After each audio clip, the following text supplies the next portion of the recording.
And we're back, and we just finished watching 1993's Leprechaun, written and directed by Mark Jones.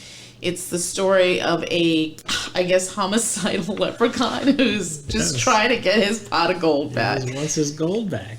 According to IMDb, this is only a 4.8. I can't imagine why. Want me gold. It was just a cinematic masterpiece on a level I've never seen before. Actually, no, this was a silly film, not as bad as other things we've seen this month, but this like we've seen, like we saw a film where we were hoping it was one of those so bad it's good films, but it was god awful. This is one of those films where it's so bad that it actually is kind of good. Yeah, I enjoyed this film. Yes.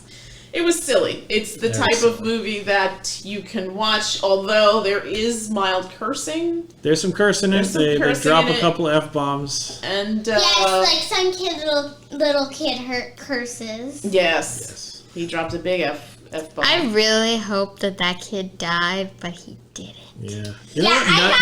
None of the main characters. I thought he was going to fall into the bear trap he set up. He was about, the leprechaun was about to, like, do that, but he didn't. God damn it.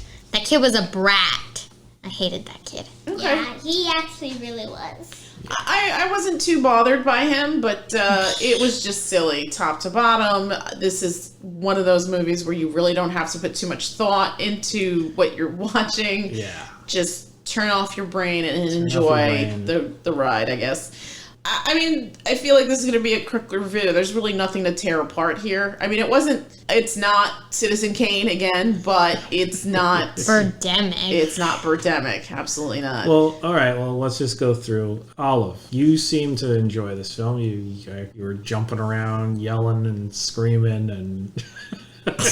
What was your favorite part? What did you like about it? What did you dislike about it? First off, the reason I was screaming was because I was scared. Oh, you were actually... I was jumping around because I was trying to cover my head with the blankets. Were you like really terrified though? Like, is this thing gonna have you like having nightmares or anything like that? No. It's just that the weird thing with the cop in the eyeball. Oh, that. Yeah. You closed your eyes for that. That's pretty disturbing. Oh, you saw it in the first time you saw like clips of this movie, right? Yes. Yeah. Well, I mean, like the first time I saw the ending. As far as the I guess violence, there is blood. There isn't real. I mean, it's not like a gory movie, really. It's not like a Saw movie. It's not like a Saw movie. There's one case. Or rubber. There's one case where the leprechaun gets his hand cut off, but he just sort of picks it up and I guess reattaches it. It's back on the next scene. There's a couple of cases of the leprechaun biting people or scratching them with his disgusting nails. Yes. And he was trying to bite his leg off. He killed somebody with a pogo stick. He killed somebody with a pogo, but he never really punctures them with it. It's more like a bludgeoning. I guess, yeah.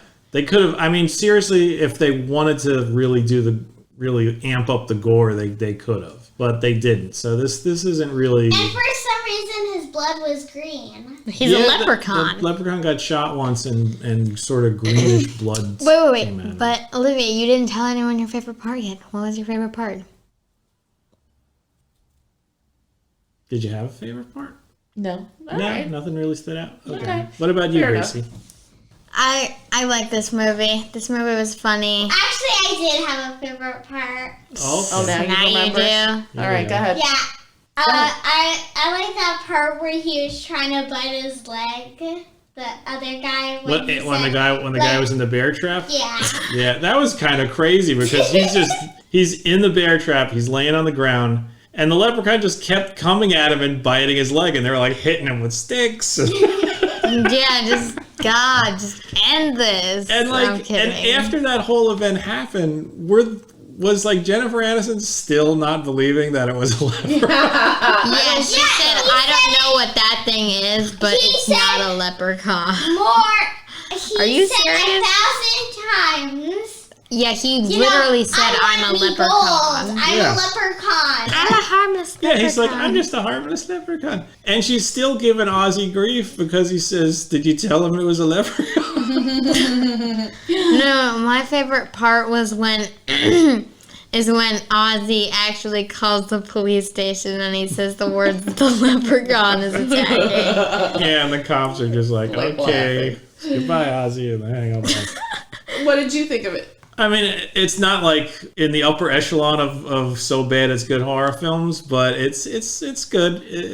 It's decent. It keeps your interest the whole way through. It has like a little mythology to it, like they were able to get past the leprechaun by making him shine shoes, and Warwick Davis is always fun. Yes, absolutely. You could see this movie would not have worked without him. You could see he's having some fun with this role. Absolutely, just running around, biting people, saying ridiculous lines. Things. I wonder if some of that was ad-libs. I'm sure it was. I'm sure it was, but I think Leprechaun was probably the last of the sort of marquee name horror bad guys like Pinhead and Jason and Michael Myers and stuff like Slenderman? that. No, I don't even count that because Slenderman is basically just a meme that for some reason people liked. I don't know why. Yeah. But like back in the day when we were growing up, there was all of these like characters that were like horror film characters. And it started out with Michael from the Halloween movies, then it went to Jason, from Friday the 13th. Then you got Freddy. Pinhead and Hellraiser, Freddy from Freddy Krueger. And basically Pinhead was like this guy who just had all these Hellraiser. It was like a series of movies. He was like a demon of some kind. But the thing about Jason and Michael aside, they started moving into like when Freddy came out. Freddy was sort of like the revelation where it was like, okay, now not only are these guys like almost like supernatural killing machines, now they're gonna give us quips. Oh yes. And you had the bad guy with the quips. He's coming out with the one-liners. Yeah. That started with Freddy. Definitely. Because every time he killed somebody, he would come out with some sort of stupid thing. One line. It made you laugh. That's one way to get ahead. Yeah. After beheading someone. It's funny. I'm watching this movie and for some reason I kept thinking it was earlier than it was. Apparently it's from 1993. Wait, I thought it was from 2001. Or was that the other movie that we're going to watch? No, the reboot was in the 2000s. But no, this particular one was from 93 and did phenomenally well. Has a cult following. And I guess that's why they were able to make subsequent sequels to it. But the look of the movie, the male lead, he was definitely in a lot of 80s stuff. There was another movie that the only reason I can't remember the name off the top of my head, but also like silly slasher horror. He was in it, and the only reason I remember is because Deborah Foreman from Valley Girl, because I love that movie, was in it. So like he was like one of those mullet heroes, Yeah. P-Valley? 80s mullet heroes. It was called Valley Girl.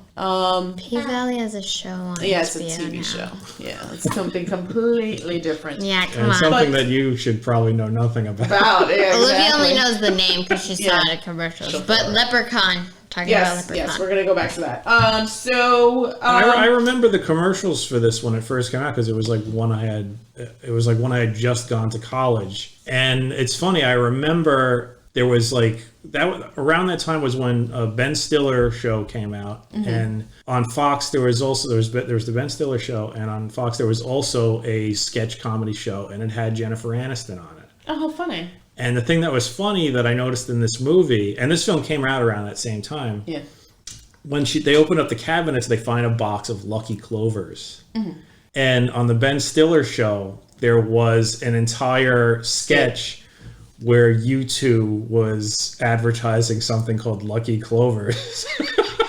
How funny. And it was hilarious. Well, I have to say, and it's funny, I was watching this and I was like, you know what? That's interesting because again, this movie would have been nothing without Warwick Davis, but she actually did a decent job. I mean, like, I'm watching it, I'm thoroughly convinced by her. Well, she was playing a pretty broad stereotype of like true, sort of like she committed to it, and you have to give her credit for that. I mean, it's funny because as we've mentioned in other films that we've watched, her comedic timing is impeccable. Yeah, she is definitely a comedic actress. But it's interesting to see her in something non-comedic, although there were some satirical or funny moments in this particular film. But this was like a horror comedy. Yes, absolutely.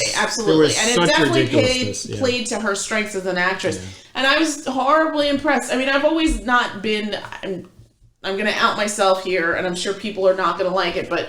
I'm not a fan of Friends. Don't understand the appeal of the show. Yeah. Never understood why it was a huge success. But that's just me. That's just my opinion. It's not a big deal. If you love it, good for you. Love it. Never apologize for it, and keep loving it. But never apologize for your mistakes. I'm just checking. No, for your mistakes you should apologize. But for the things that you like. That's terrible advice. Yes, I was going to say, you got that lesson completely wrong, kid. Yeah, please don't take life lessons from Olive.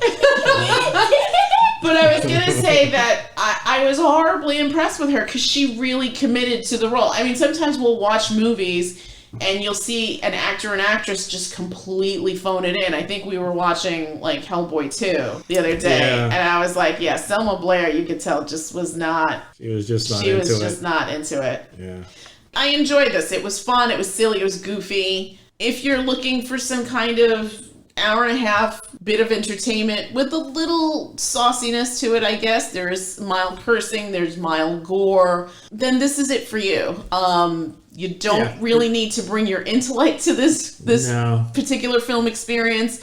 You just need to want to have a good time. It's not winning any awards. It's not breaking any records. There's probably not a life lesson here to be learned. Oh my God, no. But don't steal a leprechaun's gold. Yes, other than don't steal. No, it's movie funny changed because my life. up until this movie I don't think that was the lore behind the leprechauns, but who knows? I mean, I'm not really I never paid attention. He wanted his gold. I up until that point, I don't recall any leprechauns wanting revenge for having their gold taken. It's always been like, oh, you get his gold, and like even the guy in the beginning, O'Grady, he was just like, that's the rule. I get your gold if I catch you. And the leprechaun apparently agreed to it at some point, but then he was just like, you know what, screw this. That's that. I want my goddamn gold back. The effects were kind of silly. The effects were silly. There was tons of continuity errors, but yeah. I think this is the type of movie you have to give a pass to. Like with her scratch. Yeah, like 1 minute she was scratched, and then like in another scene she didn't have the scratch, and then another scene she did have the scratch. Right, and who was the guy? What was his name again? Nathan. Nathan was limping, then he wasn't limping, then he was limping, then he wasn't limping. So, is it just me, or did his leg twist in a very wrong way in the scene where they're running away from the leprechaun? Possibly. I mean, I gotta be honest. I think it was just his pants were like ragged and bloody. So I could have sworn his leg I wasn't watching this film like with a fine-tooth comb. I just was. Oh yeah, I mean, come on. There was some serious, like, she rips the phone off the wall and there's like no wires connecting the phone to the wall. And oh my God, did you see that impressive cellular flip phone she had? Oh yeah. Wow. That was a relic. Can you believe they used to look like that? Yeah. Sometimes it's interesting to see old movies to look at what life used to be like. Remember when people would go out without masks? Yeah. Oh, the old days. People still go outside without masks. That's true, actually. Okay, so we should probably wrap this up. A scale of 1 to 10, Olive G, what would you give this movie? I would give it a 5. A 5, right in the middle. Straight average. What about you, G? I give it a 7.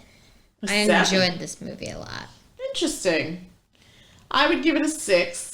I would also give it a 6. Yeah. I mean, it's a 6. It's a bit better than I would It's say. a bit better It's a than bit average. better than average. Yeah. It's funny. It's silly. Like I said, it's not going to wow you, but it's a fun, silly little bit of entertainment. If there's nothing else on and you feel like watching some, this is like cheap horror. Yes.